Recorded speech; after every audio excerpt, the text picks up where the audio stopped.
Hi, everybody. Today is Friday, October 17th, 2025, and our dear friend, Ambassador Chas Freeman, is here with us. Welcome back, Ambassador. Glad to be with you, Nima.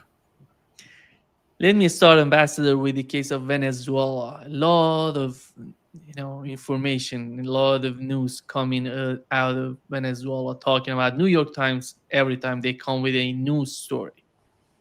And they said that the United States, the president of the United States, has decided to let CIA do its mission in Venezuela in order to overthrow the Maduro, the president of Venezuela. They said they came out today or yesterday with this story that Venezuela is ready, Maduro is ready to cooperate with Donald Trump in terms of oil and gold, minerals, all they have.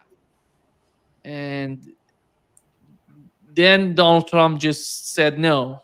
There is no possibility in that direction to go in that direction.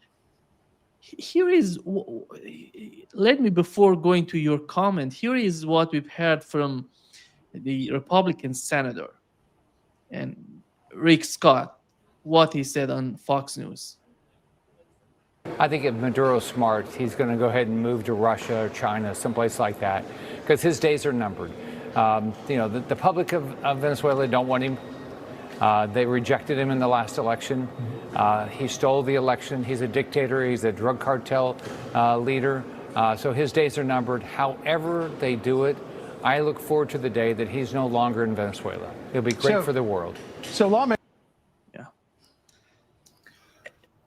It seems that everything's ready to overthrow, and after the Nobel Peace Prize, and then Well, this is pretty incompatible with the Nobel Peace Prize because it is a brutal reenactment of American intervention in the hemisphere. I think many people would agree that Nicolas Maduro has not been very good for Venezuela. He is not an admirable leader in many ways, but he is the leader of Venezuela.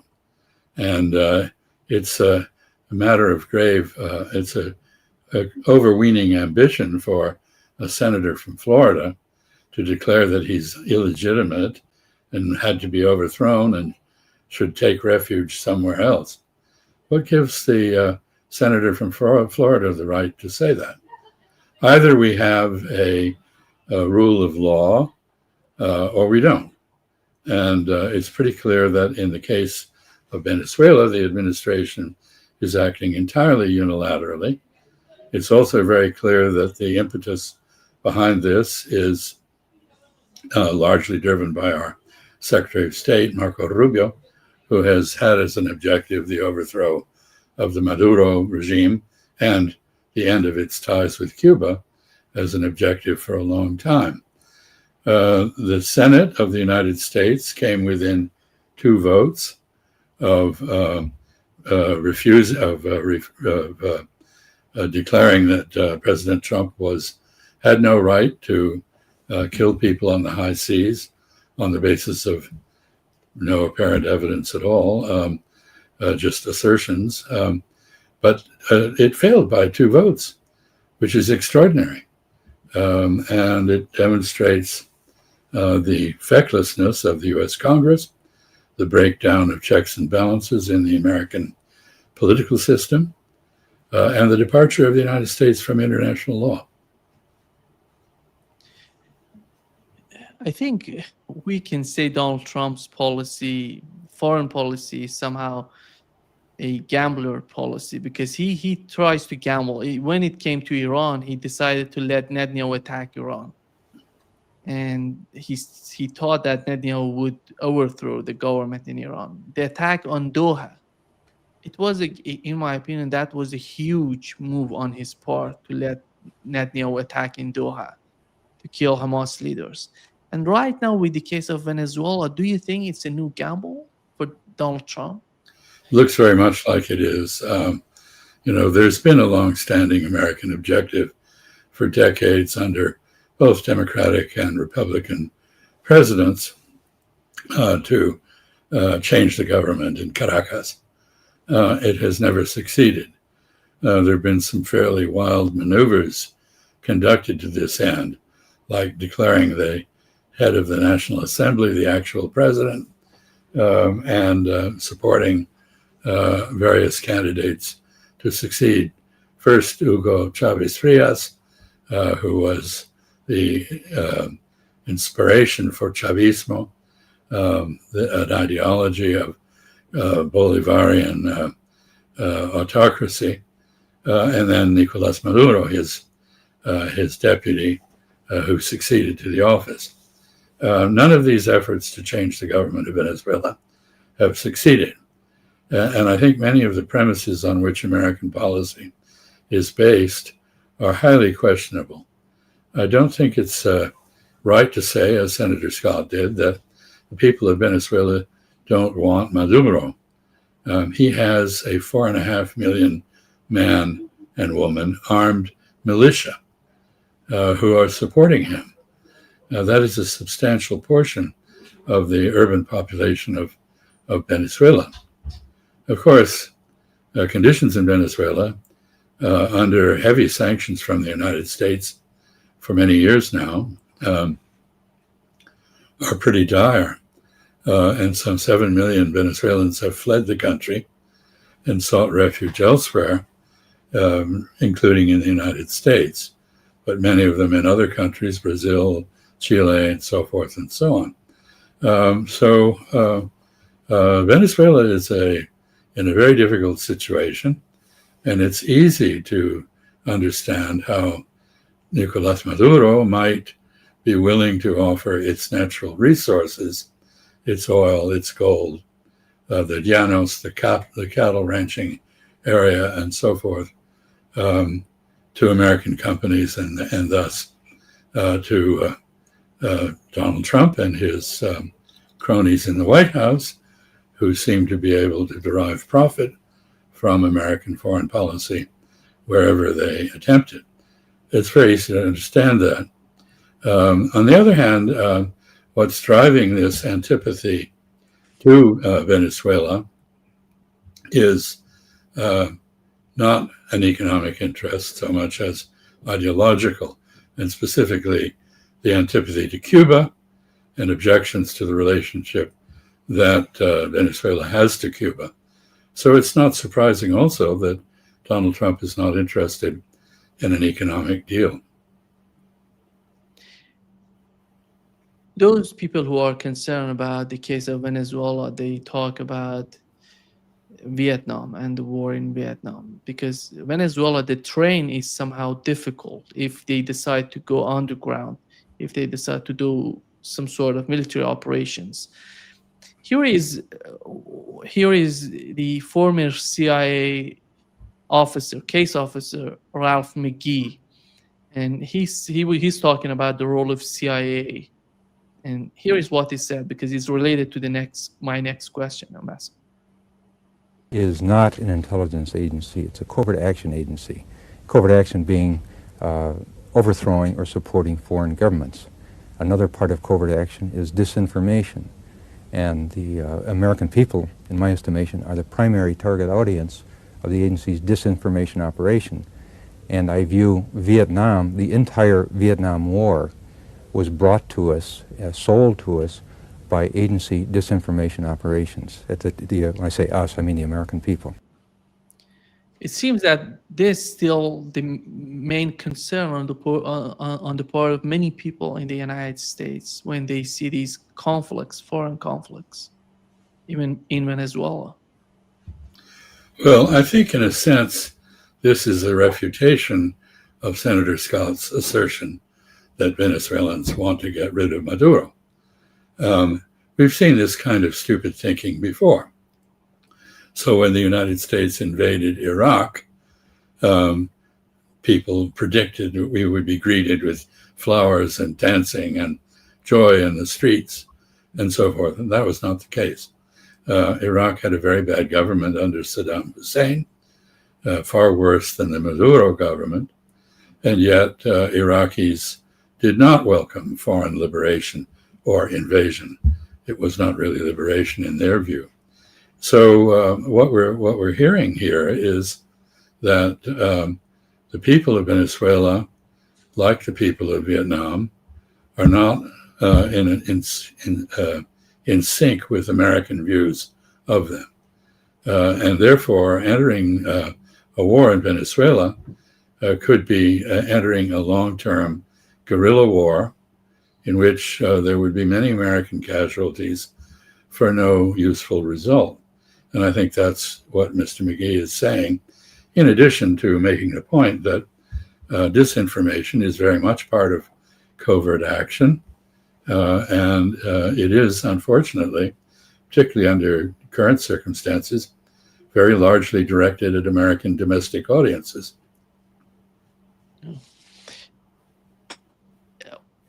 Donald Trump, ambassador, he talked with Vladimir Putin just hours ago. And yesterday and the day before yesterday, he was sending that some sort of message to Russia that I'm going to send Tomahawk missiles to Ukraine, and I'm getting prepared to do that. But finally, he had a phone call. It seems that Vladimir Putin called him. And one of the main objectives of the call was the Tomahawk missiles. And he said that you don't do that, in my opinion. They don't have, the transcript is not out, but one of the main objectives of the call was the Tomahawk missiles. If the United States decides to send them, that would hugely change everything that is going on in Ukraine. And today we have Zelensky in Washington talking to Donald Trump. Remember last time they talked to each other, we saw some sort of panic in Europeans. It seems this time that didn't happen because Zelensky is in Washington talking to Donald Trump. Do you think that if Zelensky doesn't get what he wants to get from the United States, we're going to see the same sort of panic in Europeans to come again and put pressure on Washington? Well, I think the Europeans are really playing a very foolish game here. I'm sure that the reason President Putin called President Trump was indeed to caution him against the provision of tomahawks. It is exactly, of course, the case now that anything that Ukraine fires a long-range drone or other long-range attack on Russia, it does with the assistance of American intelligence. It couldn't do it without that. It could not operate the tomahawks itself. They would have to be operated by American soldiers. So this would be a double escalation, a direct American attack on Russia with American forces, and second, an escalation of the war against Russia with a more formidable long-range attack capability given to Ukraine. I don't think this is going to happen. If I do not know what President Putin said to President Trump, but it has always been my belief that if tomahawks were introduced in Ukraine, that the Russians would counterattack the intelligence capabilities that support them in Ukraine. That is, there are Americans there who are supporting Ukraine clandestinely. The Russians know where they are. They have not targeted them particularly. I think they will. So this escalation, if it occurs, is very serious. What the Europeans would think about it, I cannot say, because they seem to be just fine with attacking Russia.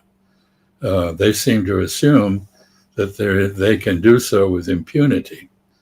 And yet, if you recall, during the discussion of German provision of the Taurus missile to Ukraine, the Russians made it very clear that if that missile was provided, they would destroy the factory where it is produced in Germany. So in other words, they would attack Germany, not just Ukraine.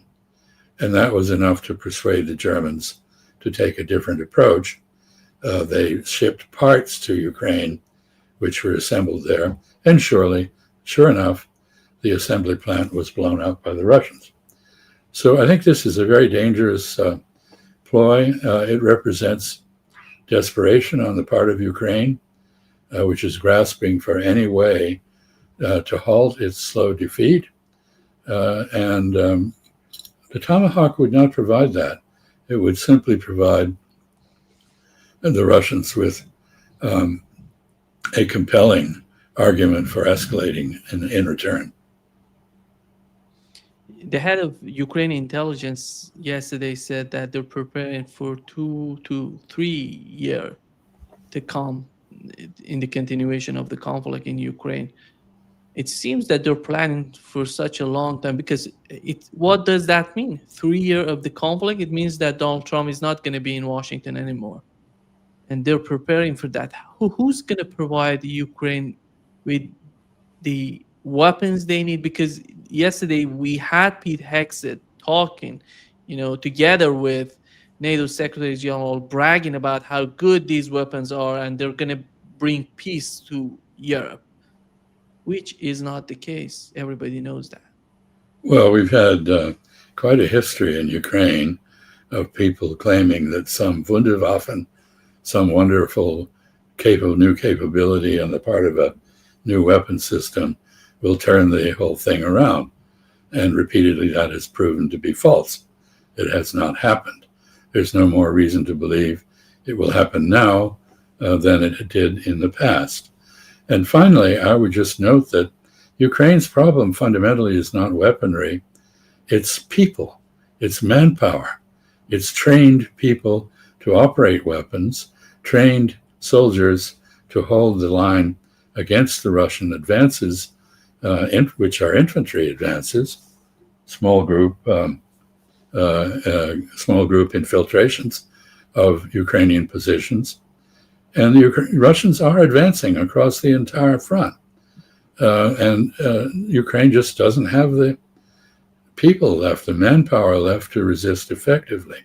There's nothing anybody can do about that. Europeans are not prepared to put their own young men and women on the line in Ukraine, nor are Americans. So Ukraine is on its own in this regard, and it has exhausted its manpower. Donald Trump said that India is ready to stop buying Russian oil, which was rejected by India later on. And he said that Russian economy is collapsing. Russia has lost 1.5 million soldiers, killed, not wounded. When you see the president of the United States talk this way, and he makes things up, and what does that mean? How he's going to benefit from these sort of arguments? Is that for the audience? Is that directed to the audience that he's talking with, or is something he wants everybody to hear him, to watch him outside of the United States? Well, I think you're assuming that this is deliberate lies on his part. I don't believe it is. I think he believes what he says, which is very disturbing, because it suggests, first of all, that his only real source of information is Fox News, which is full of distortions and narratives that are incorrect. And second, it suggests that he has a very tenuous grip on reality. He earlier, I don't know if you recall, Nima, but there was a report some time ago that he'd had a conversation with Vladimir Putin, which never took place. No. So he's had a conversation with Narendra Modi that never took place. He's got assurances directly from Narendra Modi that India is going to stop buying Russian oil. There is an Indian trade delegation in Washington trying to negotiate, and I don't know what they may have said, but I think this business of a direct talk with Modi is in Trump's imagination running away with him. Similarly, he said he talked to Hamas. I don't know when he talked to Hamas. There's no indication from Hamas he ever talked to Hamas. And he says Hamas said, yes, sir, we will disarm. That is exactly the opposite of the position that Hamas takes. So I think in terms of the grip on reality that the American president is demonstrating as he tries to navigate the ship of state, I don't think he has a chart. I don't think he has any knowledge of these waters at all. And he's sailing on the basis of imagination rather than knowledge. He said that he posted that Hamas is killing civilians in Gaza. And if they don't stop this behavior, we're going to go there and we're going to, disarm them.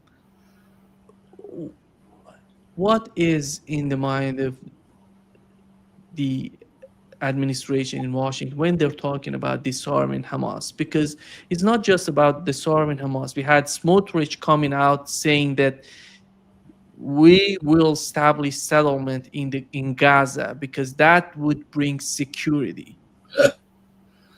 Yes, they tried that before, and Ariel Sharon had the wit to withdraw from Gaza because it did not establish security. It established a constant provocation. And let me just say here that the administration has talked out of both sides of its mouth. President Trump on Air Force One on the way back from the region said that he had authorized Hamas to restore order in Gaza. Well, Hamas is restoring order. What they're doing, the people they have been killing, and I don't at all approve of killing anyone without due process. They have not had any due process, but they know very well who they're killing. These are gangs that have been supported by Israel for two purposes. One, to attack Hamas, which they have done, to destroy the order that Hamas had maintained in Gaza. And second, equally important, to steal any food that got into Gaza and resell it at inflated prices so that Israel could claim that Hamas was stealing food, which we've heard Prime Minister Netanyahu claim on many occasions. The aid agencies, those with the knowledge of what's happening in Gaza, have all said that this is entirely baseless. And so that is another example of wishful thinking, confused thinking, and so forth. I'll just make a final point, and that is Israel did not sign up to an end of this war. It signed up to a ceasefire, temporary, phase one. Hamas did not sign up to disarming itself. Hamas has always, not always, but recently, taken the position that it was quite prepared to turn over the governance of Gaza to a technocratic Palestinian group and not to play a prominent role itself in a coalition governing Gaza or the rest of Palestine.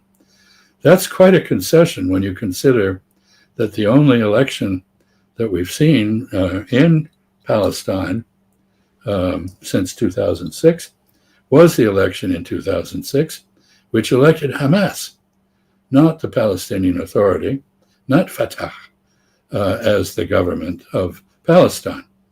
The immediate reaction of the United States and Israel was to overthrow Hamas's authority in the West Bank and try to do that in Gaza, where they failed. But this brings home another point. You cannot talk about stability or peace without Palestinian buy-in. Palestinians have to have their own self-government and be committed to peace with Israel. They are prepared to do this. Israel is prepared only to annihilate them. And Donald Trump, on occasion, says exactly what Netanyahu says: we will kill them all. This is not a promising set of remarks to make if you're trying to advance peace. And here I would just say that there's been a pattern in the Trump administration where Trump enters some conflict that he's dimly aware of and arranges some minor fix to some part of it, and then declares the conflict is over and chalks up, yet another win for the Nobel Peace Prize and walks away and does the next one. He is the only person other than the sycophants in his cabinet who believes he has stopped any wars. And he certainly has not stopped the war in Gaza. And I think this agreement is a structure built on quicksand, and it's in grave danger of sinking away at any moment. Does that mean new escalations with Iran? I think this is quite separate from Iran. But, we're seeing repeatedly that Donald Trump will not disobey Netanyahu. And Netanyahu is determined to attack Iran again. When? I don't know. Some people say soon, some people say next year. But there's no doubt about the ferocity of the Israeli intentions toward Iran and their focus on regime change there, which they've been trying to arrange for years. They want to enlist the United States in this. There is no reason to believe that Donald Trump will not fall in line with Israel, because he's done it on every other issue and occasion. We've learned that Iran has received Russian fighter jets, different type, MiG-29, the latest version, Su-35, and we see the footages that they're flying over over Tehran, the capital of Iran. Does Netanyahu, when it comes to Netanyahu, could the behavior of Donald Trump in the Knesset, he was asking the president of Israel to pardon Netanyahu, was that because of that could facilitate his position, Donald Trump's position, in order to avoid a war with Iran, direct war with Iran? Because no, I think it was it didn't have anything to do with Iran. It had to do with Gaza and tensions in the Israeli coalition government and the demands of his donors, Miriam Adelson, who was in the chamber of the Knesset, who flew on Air Force One with Donald Trump to Israel, and who is very important to him politically. So I think on the one hand, he was saying, look, Israel, you've got to come to grips with the realities of Gaza, even if you don't want to, but I love Netanyahu, and here's what I can do for him. Well, of course, President Herzog does not have the authority to do what an American president can do. And he also has the political wisdom not to be forced into doing it or attempting it. So I think that's what this was about. It wasn't about Iran. Ambassador, before wrapping up, the case of China, I think, is so important because we had reports in the United States that the farmers are so unhappy with the situation that Donald Trump is making toward China, because the soybeans they were sending to China have been reduced by 51%. And who's replacing that is Brazil, that is replacing the United States. And Argentina. And Argentina, yeah. So this is entirely predictable, and in fact, I and others predicted it. We have a long history of cases. We know what happens when the United States interrupts the export of major agricultural commodities. The Brazilian soybean industry, which is now very large and very prosperous, was created by Richard Nixon in 1973 when he banned the export of soybeans from the United States to Japan and other countries in order to manipulate prices domestically. Prices were going up because of exports, and he wanted to lower the prices for feedstock. The net result was major investments by Japan and China in production in China of soybeans and production in Brazil of soybeans. Major investment in Argentina as well. So this is just history repeating itself. And the fact is that you cannot force anybody to buy something, especially when you have demonstrated you are an unreliable supplier. And we are unreliable suppliers. And if American farmers, many of whom voted for Donald Trump, are not smart enough to have figured that out, I'm really surprised, because we have a lot of smart farmers in the United States. Before wrapping up, Ambassador, here is what Scott Bessent said about China. No mistake. This is China versus the world. They have put these unacceptable export controls on the entire world. China is a command and control economy, and we and our allies will neither be commanded nor controlled. They are a state economy, and we are not going to let a group of bureaucrats in Beijing try to manage the global supply chain. Well, of course, first of all, China is not a command and control economy. That's an incredible oversimplification. The majority of the Chinese economy is market-driven private sector, not state sector. And it's a very creative economy. The second and more important point is that all China has done, and I deplore it, is imitate the United States. It is the United States that has invented export controls that say to you, let's say you are a Brazilian importer of medical kits, first aid kits. And in that first aid kit, there is a Q-tip, meaning a swab for your ear, which contains cotton from Arkansas. That gives the United States the right to tell you that you cannot sell that kit to the Argentines if the Argentines are not on our good list. That's ridiculous. But we invented this system, and the Chinese are just paying us back by doing the same thing to us that we've done to them. I think both countries are at fault here. I think the United States made a hell of a mistake when it invented this particular level of tertiary export control.